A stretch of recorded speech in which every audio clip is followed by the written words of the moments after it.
পড়ছিলাম প্রণয়ের রূপকথা, কলমে ফাতেমা তুজ। পর্ব সংখ্যা 17। সকাল থেকেই বাড়ির ভেতর টুংটাং আওয়াজ চলছে। কর্মচারীরা বাড়ির কাজ করে চলেছে। বেশ ভালোই এগিয়েছে। সব কাজ শেষ হলে বাড়িটা আবার রং করা হবে। খুব একটা খেয়াল করতে পারে না এই বাড়িটায় যখন রং ছিল তখন কেমন দেখতে লাগতো। ওর মনে পড়ে না ওসব, শুধু মনে পড়ে রংচটা বাড়িটার কথা, যেখানে বাবার ছায়ায় বেড়ে ওঠা। আবারও বাবার কথা স্মরণ হওয়াতে কুহুর মনটা বিষণ্ণতায় ভরে উঠল। ও চলে যেতে নিচ্ছিল, অমন সময় দূর থেকে আয়ানার ডাক। শোন রে কুহু। কুহু দাঁড়িয়ে গেল। আয়ানা এলো পা চালিয়ে। মেয়েটির মুখে কিছু একটা লাগানো, সম্ভবত রূপচর্চার জন্যই লাগিয়েছে। পার্লারে যাবি? কুহু ছোট করে বলল, আমি তো যাই না। সে কি রে, স্কিন কেয়ার করিস না? সেভাবে কিছু দেয়া হয় না আয়ানা আপু। ও যাক, সেটা ব্যাপার না, আমার সাথে যাস তাহলে। কুহু একবার ভাবলো না করবে, আবার ভাবলো আয়ানা আপু যখন ভালোভাবে বলছে তো হ্যাঁ করাই যায়। ও হ্যাঁ করলো। আয়ানা পা বাড়ালো, বলল দুপুরের খাবার খেয়েই যাবে। এই ঘটনা যখন কণাকে জানানো হলো তখন কণা বড় বড় চোখ করে তাকালো। ওভাবে তাকাচ্ছিস কেন? তুই ওই ডাইনির সাথে যাবি আপু? কণা, এভাবে বলিস কেন? আর কিভাবে বলবো? শোন আপু, এই আয়ানা আপুকে আমার সহ্য হয় না। তুই খুব বোকা। রাত্রি আপু ওর আসার নাম নেই। কবে আসবে? ভালো লাগছে না, মাও আসে না। বলে বিছানায় বসলো কণা। কুহুর হাতে জামা কাপড় শুকাতে দিয়েছিল সাদে, সেসবই নিয়ে ফিরেছে। কেউ ভালো ব্যবহার করলে তার সাথেও একই আচরণ করতে হয় কণা। তাই তাহলে তুই কেন দীপ্র ভাইয়ের সাথে ভালো ব্যবহার করিস না আপু? ভালো করি না, তবে খারাপও তো করি না। ওনার সাথে আমার সেই সম্পর্কটাই নেই। কণা কিছু বলে না। জামা কাপড়গুলো কাবাডে তুলে রাখে, এসে বসে ছোট বোনের পাশে। কণা, তুই আয়ানা আপুকে পছন্দ করিস না, তাই তোর কাছে এমন লাগে। কে জানে, কিন্তু তুই কিন্তু সাবধানে থাকবি। আচ্ছা থাকবো, বলে ছোট বোনকে আশ্বস্ত করলো কুহু। এর মধ্যে দরজায় এসে উকি দিল কুঞ্জ। বাচ্চাটিকে দেখে কণার অধরে হাসি এলো।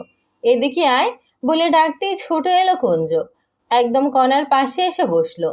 ওকে এক হাতে জড়িয়ে ধরলো কণা। কি ব্যাপার তোর? আজকাল দেখাই যায় না। আমি তো আসতে চাই কণা আপু, কিন্তু আয়ানা আপুর জন্য ভয় হয়। কেন, তোকে আসতে মানা করেছে নাকি? ঠিক তা না, কিন্তু বলে থামে কুঞ্জ। ওর মনটা সরল, তাই মনে যা এসেছে বলে দিয়েছে। কণার সাথে চোখাচোখি হয় কুহুর। কণা ইশারায় বোঝায় আয়ানা আসলে বিপজ্জনক। কুহু সেসব পাত্তা দেয় না। আয়ানাকে বারবার বলা হলো সেজন্য কুহুর সাথে ভালো আচরণ করে। আবিদার কথা এবার বিরক্ত হলো। তুমি তো আমার কানের পোকা বের করে দেবে। কতবার এক কথা বলবো? তোকে ভরসা করতে পারছি না, তুই নিজের মধ্যেই নেই। বেশ তো, ভরসা করো না। আয়ানা, আবার বলছি, কোনো ঝামেলা না। তোর বাবা গতকাল কি বলেছে? কল করে অনেক কিছু বুঝিয়েছেন বাবা। আয়ানা সেসব শুনেছে, বুঝেছেও, তবু আবিদার ভয় কাটে না। তিনি মেয়েকে ভরসাই করতে পারেন না।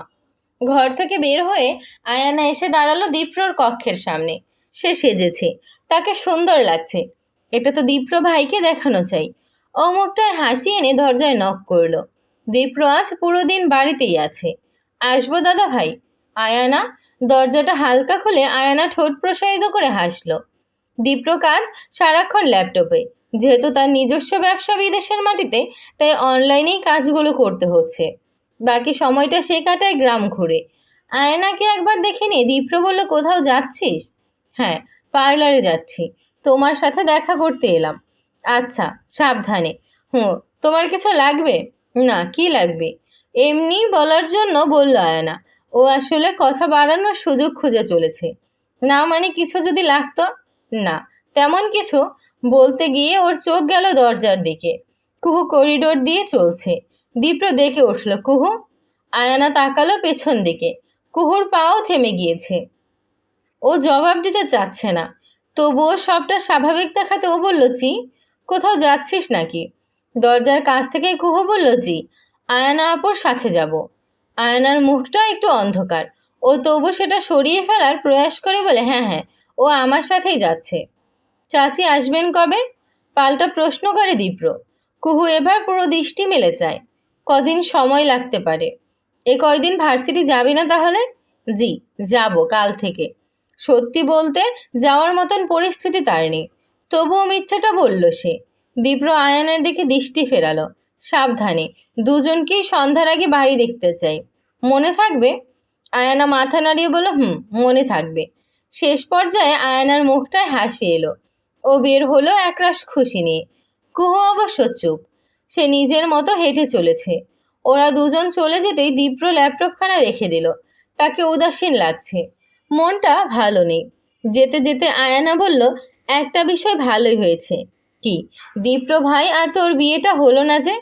কুহু ছোট করে বলে, দেখ কুহু, যা হয় ভালোই কিন্তু হয়, হয় না? হ্যাঁ হয়, বাট তুই কি কোনোভাবে দীপ্র ভাইকে পছন্দ করিস নাকি? কুহু তাকায় আয়ানার দিকে। আয়ানা তখনও প্রশ্ন নিয়েই চেয়ে, কি রে, পছন্দ করিস নাকি? হুট করে এসব কেন জিজ্ঞেস করছো আয়ানা আপু? আসলে কুহু, বিষয়টা তোর জানা দরকার। কুহু তাকিয়ে থাকে। আয়ান একটু চোখ মুখ শক্ত করে বলে, তুই হয়তো জানিস না বা বুঝিস নি। কি? দীপ্র ভাই আর আমি একে অপরের ওপর সফট, আমরা পছন্দ করি একে অপরকে। ও। কুহুর এই স্বাভাবিক আচরণ আয়ানাকে একটু দ্বিধায় ফেলল।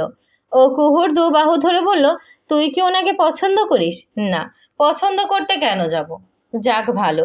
কুহু, তুই আমার ছোট বোন, তাই তোকে বললাম, আমরা আসলে একে অপরকে পছন্দ করি। তুই কিন্তু এখনই কাউকে বলতে যাস না, না হলে আরেক ঝামেলা হবে। বলবো না, তুমি চিন্তা করো না, বলে চোখ বন্ধ করে কুহু। আয়ানা মনে মনে খুশি হয়।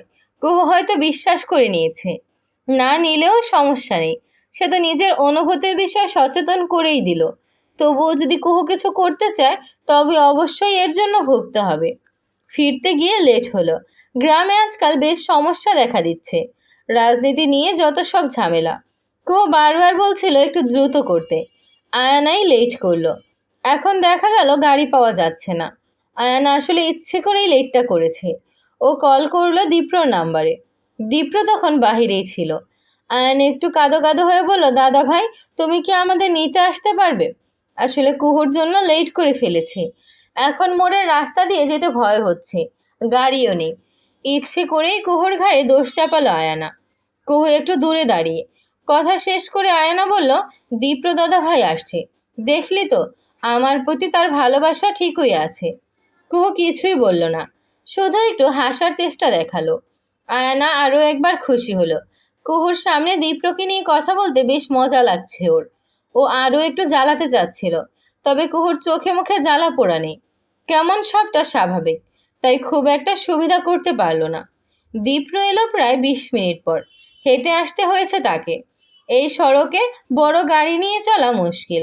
ঘুরে আসতে গেলে আরও অনেকটা সময় লেগে যেত। দীপ্রকে দেখিয়ে আয়ানা এগিয়ে এলো। চোখ মুখ অসহায়ের মতন করে বলল, সরি, কুহুটার কথাই লেট করে ফেলেছি। দীপ্র এ বিষয়ে কিছু বলল না। কিছু দূরে দাঁড়িয়ে কুহু, এদিকে আসছে না, ওকে আসতে বল। আসতে বলল আয়ানা। কুহু এলো। ওদের পথ চলা শুরু হলো।